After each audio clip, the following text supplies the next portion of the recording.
Bienvenidos. Hello and welcome to City Breaks Seville, Episode 6, The Park and the Palaces. I thought about calling this episode the Wander Around Seville and Enjoy All the Lovely Bits episode, but that's quite long for a title. What I really wanted to do was just wander around 4 places, all lovely to go and see. They've got a bit of history and culture attached to them, and there'll be a little bit of that here and there in the episode, but really they're just places to go to soak up the atmosphere, enjoy the beauty, and just accept that you probably don't know exactly what you're seeing in every detail. So I've chosen one park, the Parque Maria Luisa, and 3 palaces. There are many more than 3 lovely palaces in Seville, but as I keep saying, these podcasts will never come to an end if we do everything too thoroughly. So the palaces I chose are the Casa de Pilates, the Palacio de las Dueñas, and the Palacio de Lebrija. So let's start straight away with the park. To give it its full name, the Parque Urbano Infanta Maria Luisa Fernanda. There's something about Spanish names, isn't there? It's so romantic and lovely. It's a glorious green lung in the middle of the city, quite unlike lots of other parks in other cities across the world because it's got a real oldie-worldy beauty. It is also a nice, cool, shady place to hide away from the sun, and if you go and visit, I think you'll pretty soon become aware that it's not just somewhere where the tourists go, although it certainly is that too. It's actually somewhere where the people of Seville like to hang out, relax. I think that's something to do with its rather stately atmosphere. It's full of wide avenues with horse-drawn carriages clip-clopping along. There are lovely tiled-covered benches, a bit Art Deco in style. You can wander about and happen across a pool here or a fountain or a statue or one of the 20 or so pavilions which were built to represent different countries.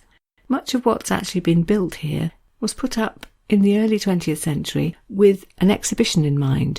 For 1929 there was going to be the Grand Exposición, which was aimed at promoting Spanish-American links. They'd obviously been very big in the 16th century. They'd fallen off a bit, and it was planned to have this wonderful exhibition to celebrate all things Spanish, and particularly the links between Spain and America. And for that reason, if you look at a map, you'll see that the geographical 2 focal points of the park are the Plaza de España and the Plaza de America, so called after each of the 2 countries, Spain and America.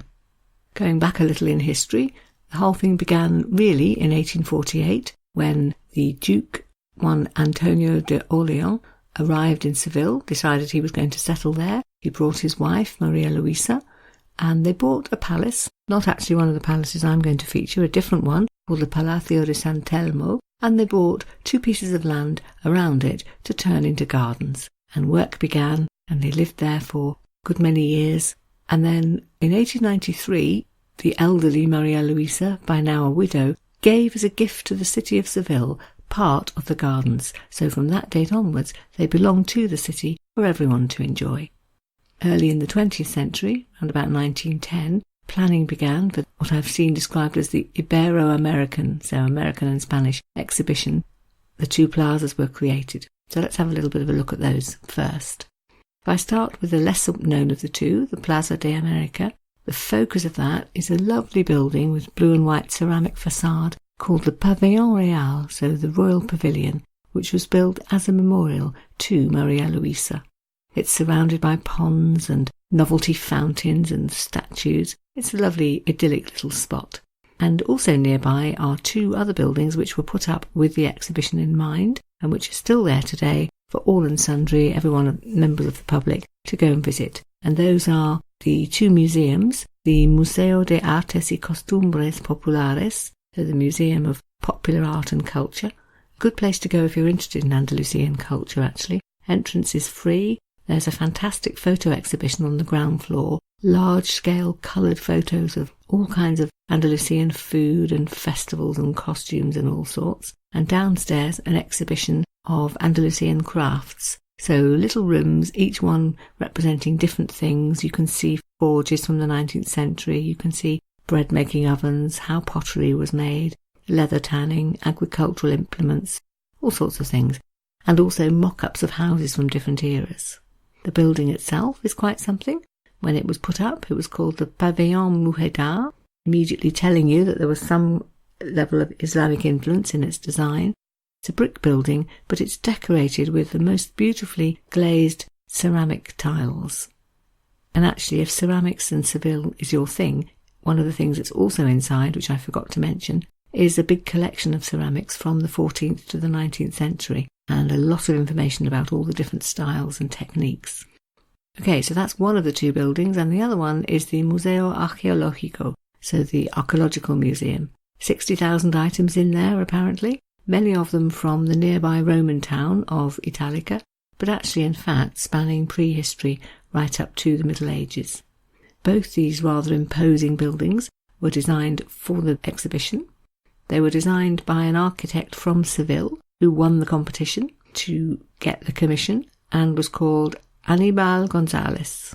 It'll be no surprise to anyone who's ever had anything built that the whole thing went massively over budget, but he did leave a legacy of these two gorgeous buildings. So that's the Plaza de América, and the Plaza de España is the much better known one. I think it probably features in everybody's photo set from Seville because it's just such a beautiful edifice. The whole point of it was that it should look stunning and very Spanish. These things it definitely achieves, and so I suppose that's why people want their photos taken in front of it.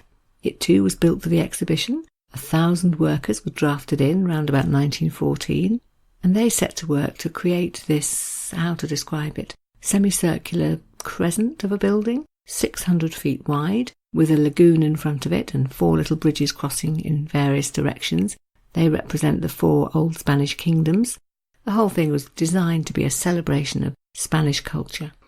So around the crescent there are no fewer than 50 niches. Each one represents one of the 50 provinces in Spain, decorated with a ceramic bench and tile pictures of maps, historical scenes, all that sort of thing.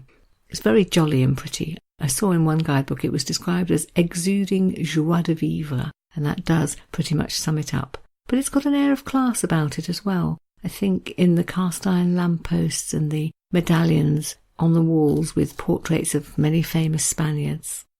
There's a central fountain in the middle of the lagoon, and there's a balustrade decorated again with beautiful ceramics all the way around this lagoon, so the whole effect is just gorgeous. In 1928, when it was opened by King Alfonso XIII, he thought so too, and apparently as part of his opening speech he said, "Gentlemen, I knew that this would be beautiful, but not so very beautiful." So when you first see it, I think you think, well, what is it and what's it for? But that's not the point of it. You should come to gaze and just wander about, perhaps buy an ice cream or hire a boat and splash about in the lagoon, and of course take lots of photos. If you think you've seen it before, that may be possibly because it featured in the film Lawrence of Arabia, dating from 1962, when it was used as the British Army headquarters in Cairo. Okay, so that deals with the two plazas. The main point really, though, is the park, so everything in between. If you wander through there, you'll notice up to about 20 different houses that were all built for the 1929 exhibition. They all represented a different Spanish-speaking country, and they're designed to show that. Elizabeth Nash, author of Seville, Córdoba and Granada, described them in the following way. They're wonderful in their playful, outlandish variety. The tiny box covered with blue and white Maya motifs from Guatemala, and, at the other end of the scale, the bizarre eclecticism of the Peruvian pavilion, whose woodwork, ironwork and stonework are a unique specimen of Inca art.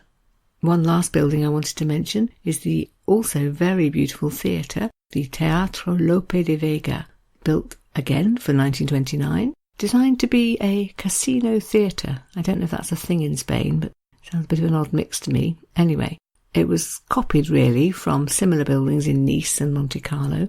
It's a working theatre, 1,100 seats, and it's named after Spain's most prolific dramatist. Apparently he wrote 1,500 plays, and they called him the Spanish Shakespeare. Although I can't help wondering if you went round the world mentioning Shakespeare and Lope de Vega and asked how many people had heard of each, Shakespeare would get more yeses. Perhaps that's just my British insularism. Anyway, it is a working theatre, so if you think your Spanish is up to it, you could consider going to see a play there. But if not, and you don't want to miss it altogether because it is glorious inside, there's a cafe inside called the Café del Casino, which rejoices in a wonderful room called the Salon Circulaire, the circular salon, and an 18-metre high central dome. It's kind of Art Deco meets faded elegance, and I think a cup of coffee there is an hour well spent. So, we've talked about quite a lot of the buildings, but actually the Parque Maria Luisa is fundamentally a park. So if you don't want to go into any more buildings, you could really just wander about. There are 100 acres of riverside terrain, designed allegedly with various inspirations in mind: Muslim, Italian, French, Andalusian. I can sort of see that. The long, straight rows and the fountains, the use of water and everything does look quite Islamic.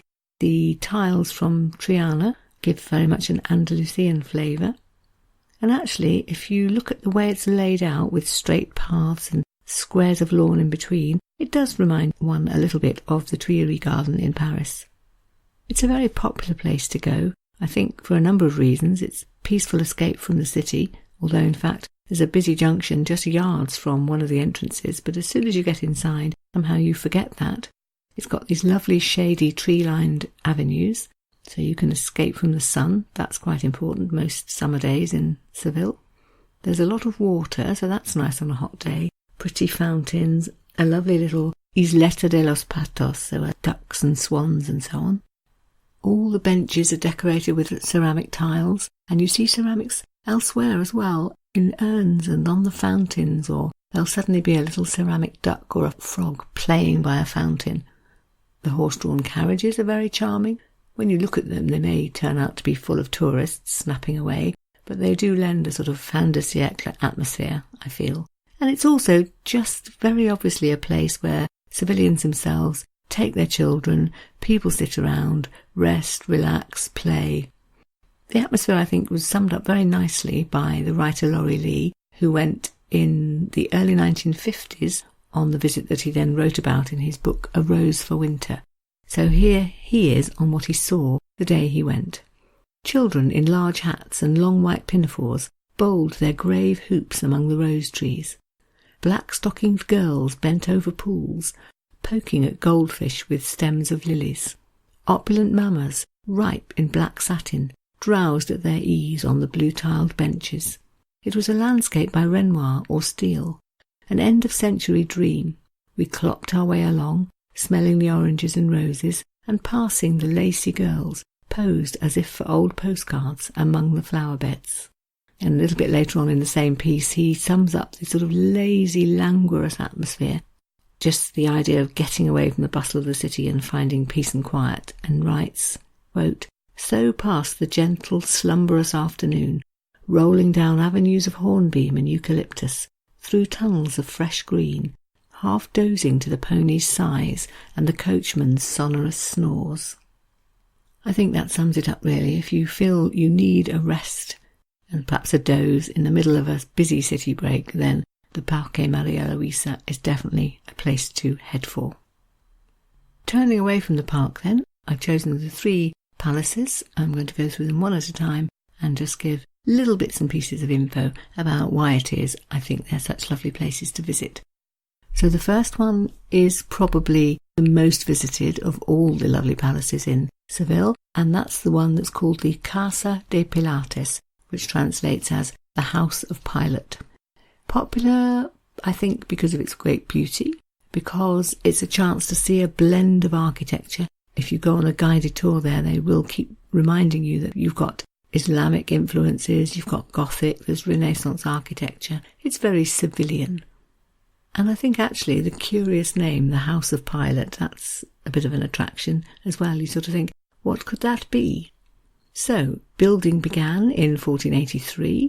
It was built for the man who at the time was the civil and military governor of Andalusia. So he'd made a bit of a name for himself. He'd got some land that came his way, I dread to think how, it said in the guidebook, during the Inquisition. So I guess he must have been on the winning side somehow and gained this land and decided to build himself a house. He died something like 10 years after this, so the work was carried on by his wife and his son and grandson and various other relatives, and it was particularly influenced by his son, another Spaniard with a lovely name, wait for it, Fabrique Enriquez de Ribera. He went on a pilgrimage to Jerusalem, for 2 or 3 years from about 1518, where he got great inspiration for what he wanted this building to look like. Inspiration because to get to Jerusalem he crossed Italy en route, arriving of course at the height of the Renaissance and being very taken with the art and the architecture that he saw. So he stored a lot of that away in his mind and thought, yes, I want to emulate some of that. His interest in the Renaissance led then to a link to Greek and Roman art as well. So you'll notice there's quite a lot of that dotted about. But because it was in Seville, he was also very keen to keep some of the Islamic influences as well. So you get this lovely mix. His nephew, the next generation, one Afon de Ribera, was a viceroy in Naples, and so another man who was very influenced by Italy and who was a very important art collector. So that's fed in as well to the style of the place. Result, you've got this real mix of styles. If you look just at the main patio, for example, you can see some Islamic influence in things like the water being central, the fountain. There's lots of that lovely lacy plasterwork, lots of coloured tiles with the geometric designs, archways as well. It's a large square patio, and there's a first floor as well with a balustrade running round it, and that's Gothic in style. And then just as you're getting your head round that mix, you'll notice that there are lots of classical statues too. Roman statues, Minerva for example. There's the statue of the Greek goddess Athena. And you can't always be sure that what you think you're looking at is exactly that. So for example, when you look at the fountain, the running water, you think perhaps of Islamic design, but then you find out that this particular fountain was specially commissioned from a workshop called the Aprile workshop in Genoa in Italy. But there are local things too. So for example, the tiles, the colours and the patterns and everything do look quite Islamic, but in fact they were made just across the river in Triana by the potters Diego and Juan Polido, made between, it's thought, about 1536 and 1538. So the patio is the central part of downstairs. There are corridors running along all 4 sides around it, a series of antechambers off those. There's a similar design upstairs. There's an upper gallery, again around the central patio, but up there the rooms are more furnished. I think the idea was that in the summer people would live downstairs pretty much outside, and then in the winter they would move to the slightly warmer upper rooms. They were much more furnished as well, and they've got wonderful names. There are the usual living and dining rooms and so on, but there's also a salita de fumar, so a smoking room. There's a library. There are lots of family portraits and other pictures, 1 or 2 quite well-known ones. There's a Goya picture of a bullfight, for example. Outside there's a garden, originally a kitchen garden, but with 2 loggias and a pavilion built in it. And again, a strange mix. You round a corner there and come across a statue wearing a Roman toga. The main thing I think people want to know about this house is, why is it called the House of Pilate? People have said that perhaps it was modelled on the actual house of Pontius Pilate in Jerusalem, but apparently that's not right. There's a legend, probably half true, about where the name came from, and it dates from the pilgrimage I mentioned a few minutes ago that Don Fabrique made to Jerusalem. When he returned to Seville, he very much remembered a lot of what he'd seen and what he'd learnt, and there was one thing that struck him as being a real coincidence. So he'd been to see the courtroom where it's thought that Pilate washed his hands of Jesus and handed him back to the crowd, and he'd worked out that the distance from that room to Golgotha, the place outside the city, or Calvary as it's also called, the place where the crucifixion was held, the distance between those 2 places was exactly the same as the distance between his house in Seville, so this Palacio that we're in, and country home that he owned just outside the city. And he was very taken with this idea, and he decided, perhaps on the experiences that he'd had of the Christian story as well when he went to Jerusalem, to set up his own version of the Stations of the Cross. So these were places along the route from his house to the country house, which were places where you could pause and remember parts of the biblical story. And the very first one on this route was actually at this house, right by the main entrance, and he called it Jesus Before Pilate. And it's thought that that's why then the house became known as the House of Pilate. There are a couple of other legends associated with the house. I think these might be possibly less rooted in any kind of reality. I don't know. One of them's called the Cabeza del Rey Don Pedro, so King Pedro's head. It is in fact a bust of Pedro the Cruel, that is, you may remember him from earlier episodes, which can be seen in the main patio of the palace. And the story goes that Pedro, who was indeed very cruel, was out and about one evening and killed somebody. And he thought he'd got away with it, but in fact he was recognised a few days later by an old woman who'd witnessed the murder. And it's said that she recognised him because all his joints creaked as he walked along, and she knew it was him. So she put this to him, and he, I don't know if he admitted it or not, but he did allow, in inverted commas, a bust of his head to be taken prisoner. So he wasn't certainly going to be imprisoned himself, but he allowed a bust of his head to be taken away. And somehow or other this ended up in the family who owned this house. And they've had it on display there ever since, and are said to have been very proud of having it because they'd had a generation-long feud going on with the family of Don Pedro, and so they felt that it was good to have his head imprisoned in their palace. Who knows if it's true? And the other legend is one which says that one of the popes, Pope Pius V in fact, sent an urn along as a gift to the household, and in the urn were the ashes of the Roman Emperor Trajan. He was definitely born in nearby Italica. Not quite sure whether the bit with the urn is true or not, but it's said then that this was given a place of honour in the library of the house until one day one of the servants, who possibly didn't know what it was or possibly didn't care, took it outside and scattered all the ashes on the garden. And everyone knows which spot this was, where the ashes were scattered, because that's exactly where the very best orange and lemon trees grow today. So have a look for those if you're wandering around the gardens.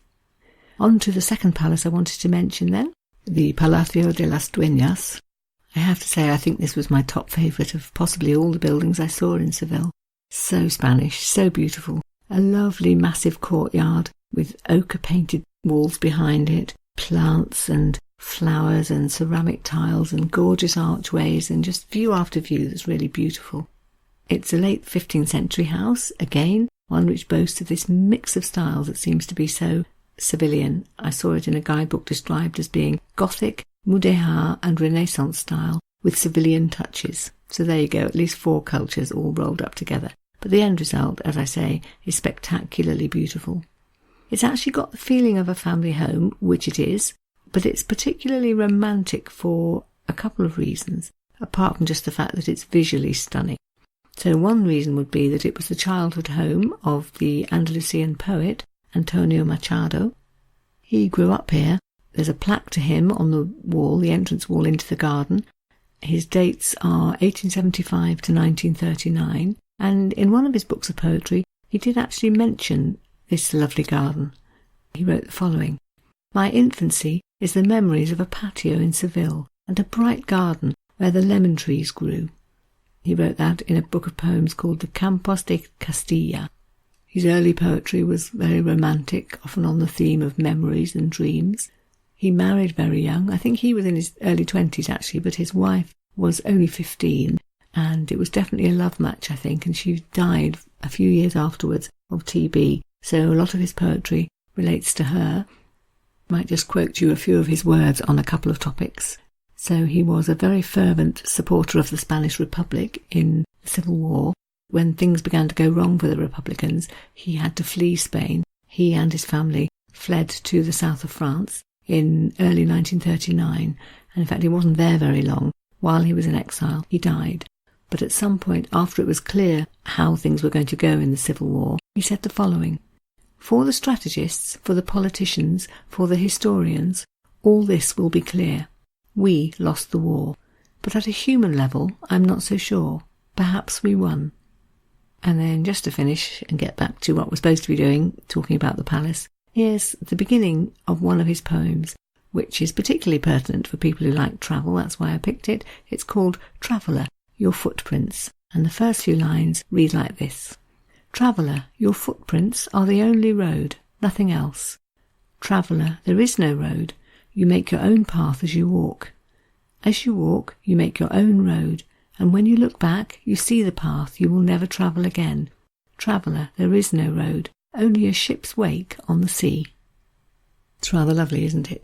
And the other thing that I enjoyed about this palace particularly is very much the feel of it being a family home, and so much family memorabilia collected, belonging to the family of the Dukes of Alba and particularly I was a fan of the room which belonged to the elderly Duchess of Alba, who died in 2014.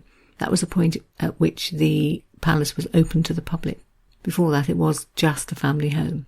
But the room that was hers was glorious. It was crammed full of all the stuff she liked, pictures and photographs and her writing desk, a massive jumble of memorabilia just everywhere, quite chaotic. And best of all, squeezed in on the floor, a raised wooden platform, which I read, the sign told me, was her stage where she used to dance flamenco. Apparently she was very into flamenco. She used to have dance tutors come to the house, and standing on top of this stage is a model dressed in one of her favourite flamenco dresses, a lovely silk printed dress with flounces and this gorgeous, beautiful turquoise shawl that she wore over the top. I don't know how late into her old age she danced, but it did have a look that maybe she had kept going as long as she could, and I thought that was rather lovely. I like to picture her there with her dancing tutor, clattering away on the stage and dancing alone in that beautiful dress.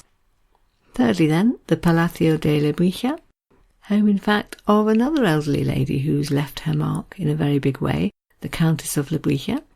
She was an archaeologist, and this is the house which she bought in 1901. It actually dates from the 15th century, another one of these gorgeous buildings with a real mix of styles in it, and she bought it as a sort of treasure trove for all the things that she'd collected as part of her work. And so you can go in and just wander around and see all these gorgeous things. It's most well known, I think, for the mosaic flooring.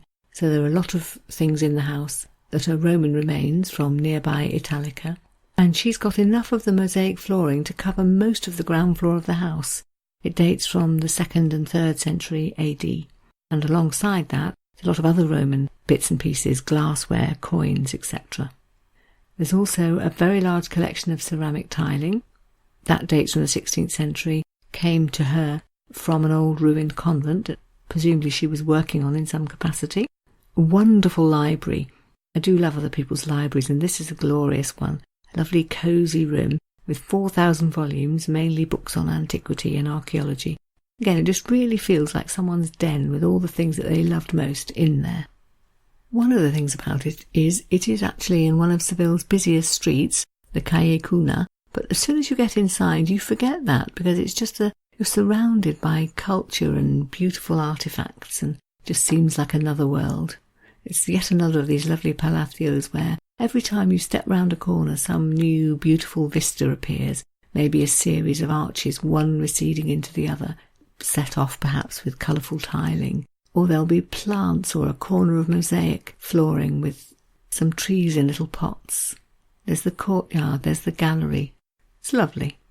So there you have it, 4 ideas for places to go and enjoy the really beautiful glimpses of the past in Seville, things left to us by the artists and craftsmen of the past, passed on to us by people in past ages with a discerning eye and, let's face it, enough money perhaps to collect these things or commission them, and buy lovely houses to keep them in.